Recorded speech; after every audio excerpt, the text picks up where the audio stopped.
Hello students, প্রথমেই UK educational টিপসের পক্ষ থেকে তোমাদের সকলকে স্বাগত জানাই।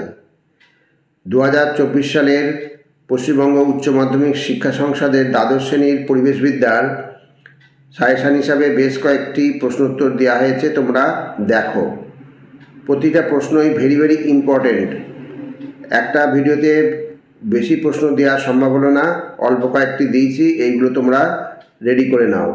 এখানে যে কটা দিয়েছি প্রত্যেকটাই ইম্পর্টেন্ট, অর্থাৎ প্রত্যেকটাই তোমরা খুব গুরুত্ব সহকারে তৈরি করো। দেখো, বহু বিকল্প ভিত্তিক প্রশ্নোত্তর অর্থাৎ এমসিকিউ।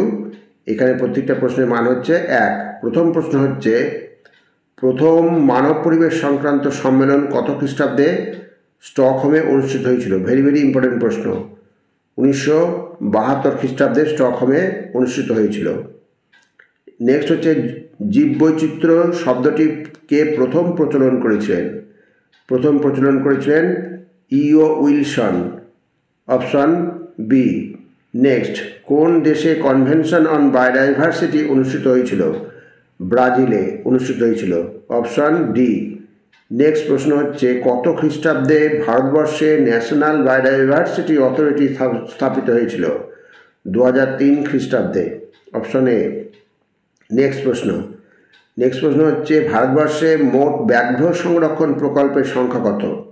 ব্যাঘ্র প্রকল্পের সংখ্যা হচ্ছে 28টি।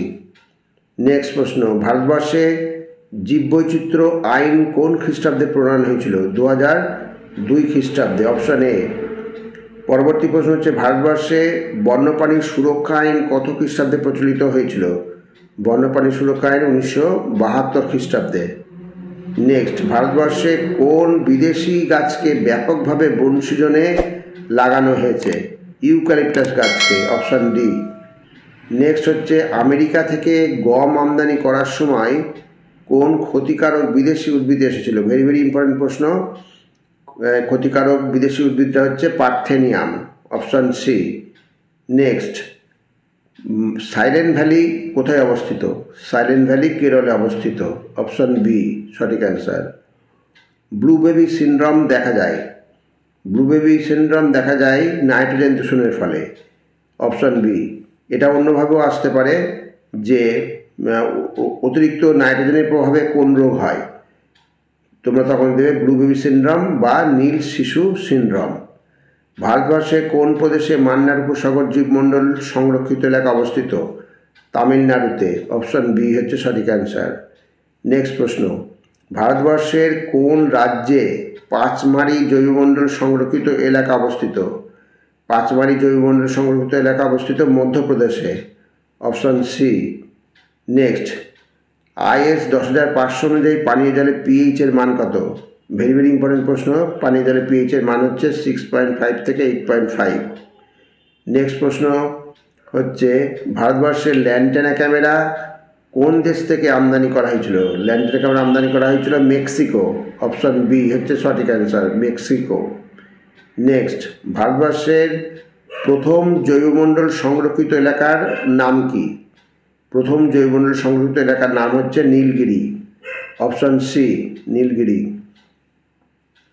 নেক্সট হচ্ছে, ভারতবর্ষের কোন প্রদেশে কেওলাদেও জাতীয় উদ্যান অবস্থিত? ভেরি ইম্পর্টেন্ট প্রশ্ন।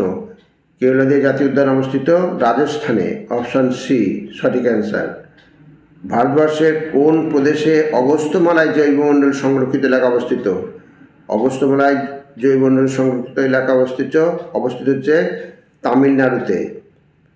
পরবর্তী প্রশ্ন হচ্ছে, একটি শান্ত এলাকায় দিনের বেলায় শব্দমাত্রা সর্বাধিক অনুমোদিত মান কত? সর্বাধিক অনুমোদিত মান হচ্ছে 50 ডেসিবেল, অপশন সি হচ্ছে সঠিক অ্যান্সার। অনেক প্রশ্ন রয়েছে, সব প্রশ্ন তো একটা ভিডিওতে দেওয়া যাচ্ছে না, যে কটা দিলাম সেই কটা তোমরা খুব ভালো করে করবে, প্রতিটাই ইম্পর্টেন্ট প্রশ্ন। হচ্ছে, পৃথিবীর কত আয়তন জমি প্রতি বছর মরুভূমিতে পরিণত হয়ে যাচ্ছে? 40 লক্ষ হেক্টর জমি, অপশন সি হচ্ছে সঠিক অ্যান্সার। ভারতবর্ষে বিপন্ন প্রজাতির সরীসৃপের সংখ্যা বর্তমানে কত? সরীসৃপের সংখ্যা হচ্ছে বর্তমানে 17টি, অপশন সি সঠিক অ্যান্সার। ভয়াবহ ভোপাল গ্যাস বিপর্যয় কত সালে হয়েছিল? ভেরি ভেরি ইম্পর্টেন্ট প্রশ্ন। 1984 সালে। 1984 সালে ভোপাল গ্যাস বিপর্যয় হয়েছিল। ভারতবর্ষে বন সংরক্ষণ আইন প্রচলিত হয় কবে? বন সংরক্ষণ আইন প্রচলিত হয় 1980 খ্রিস্টাব্দে। নেক্সট প্রশ্ন হচ্ছে, ভারতবর্ষে বয়লার আইন প্রচলন করা হয় কত খ্রিস্টাব্দে? 1923 খ্রিস্টাব্দে। বিপন্ন প্রাণীদের তালিকা প্রকাশ করে IUCN, অপশন বি। নেক্সট, কোন ধরনের মাটিতে প্রচুর পরিমাণে পচা গলা জৈব অবশেষ থাকে? সেটা হচ্ছে হিউমাস মাটি, অপশন সি। হাতির সংখ্যা হ্রাসের কারণ? জঙ্গলের রেললাইনের প্রসার, বনভূমি সংকোচন, চোরার শিকার। সবকটি ঠিক, অপশন ডি হচ্ছে সঠিক অ্যান্সার। জৈবিক আগাছানাশকের একটি উদাহরণ দাও। জৈবিক আগাছানাশকের উদাহরণ হচ্ছে সূর্যমুখী, অপশন এ সঠিক অ্যান্সার। নেক্সট, এন্ডোমাইকোরাইজা হলো, এখানে যে কটা অপশন তার মধ্যে হচ্ছে সঠিক অ্যান্সার হচ্ছে গ্লোমাস, অপশন এ। নেক্সট, পার্থিব মূলধনের একটি উদাহরণ হলো জল, অপশন এ হচ্ছে জল। নেক্সট প্রশ্ন হচ্ছে, বসুন্ধরা বৈঠক অনুষ্ঠিত হয়েছিল কত সালে? ভেরি ভেরি ইম্পর্টেন্ট প্রশ্ন। 1992 সালে বসুন্ধরা বৈঠক বা বসুন্ধরা সম্মেলন অনুষ্ঠিত হয়েছিল ব্রাজিলের রিও ডি জেনিরো শহরে। ভালো করে মনে রাখবে। মাটিতে অতিরিক্ত রাসায়নিক সার ব্যবহারের ফলে কি হয়? মাটির অম্লত্ব বৃদ্ধি পায়, অপশন এ হচ্ছে সঠিক অ্যান্সার। নেক্সট, খাদ্য শৃঙ্খলের প্রতিটি ধাপে ধাতব উপাদানের ঘনত্ব ক্রমাগত বৃদ্ধি পাওয়াকে বলে? ভেরি ভেরি ইম্পর্টেন্ট প্রশ্ন। ধাতব উপাদানের ঘনত্ব ক্রমাগত বৃদ্ধি পাওয়াকে বলে বায়োম্যাগনিফিকেশন, অপশন সি। নেক্সট প্রশ্ন, নারকেল গাছের বিজ্ঞানসম্মত নাম হলো? নারকেল গাছের বিজ্ঞানসম্মত নাম হচ্ছে কোকোস নুসিফেরা, অপশন এ হচ্ছে সঠিক অ্যান্সার। নেক্সট প্রশ্ন হচ্ছে, শিরীষ গাছের বিজ্ঞানসম্মত নাম? শিরীষ গাছের বিজ্ঞানসম্মত নাম হচ্ছে অ্যালবিজিয়া প্রসেরা, অপশন ডি। নেক্সট প্রশ্ন, মন্ট্রিল চুক্তি স্বাক্ষরিত হয় কত সালে হয়? 1987 খ্রিস্টাব্দে, অপশন সি। এবার 37 নম্বর হচ্ছে, নিচের কোনটিকে মেগাডাইভার্সিটি দেশ হিসেবে চিহ্নিত করা হয়েছে? মেগাডাইভার্সিটি দেশ হিসেবে চিহ্নিত করা হয়েছে ভারতবর্ষ, অতএব অপশন সি হচ্ছে সঠিক অ্যান্সার। আর এখানে যদি ভারতবর্ষ না থেকে ব্রাজিল থাকতো তাহলে তোমরা ব্রাজিলে টিক দেবে। এবার নেক্সট প্রশ্ন হচ্ছে, দিহাং দেবাং জৈবমণ্ডল ভারতবর্ষে কোন রাজ্যে অবস্থিত? ভেরি ভেরি ইম্পর্টেন্ট প্রশ্ন। দিহাং দেবাং জৈবমণ্ডল ভারতবর্ষের অরুণাচল প্রদেশ অবস্থিত, অপশন ডি হচ্ছে সঠিক অ্যান্সার। নেক্সট, ফসফোব্যাকটেরিয়াম হলো এক প্রকার জৈব সার, অপশন এ। নেক্সট প্রশ্ন হচ্ছে, পৃথিবীর কত আয়তন জমি প্রতি বছর ভূমিক্ষয়ের কারণে নষ্ট হয়ে যাচ্ছে?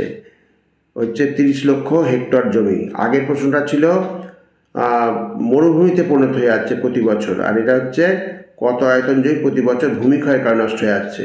30 লক্ষ হেক্টর জমি।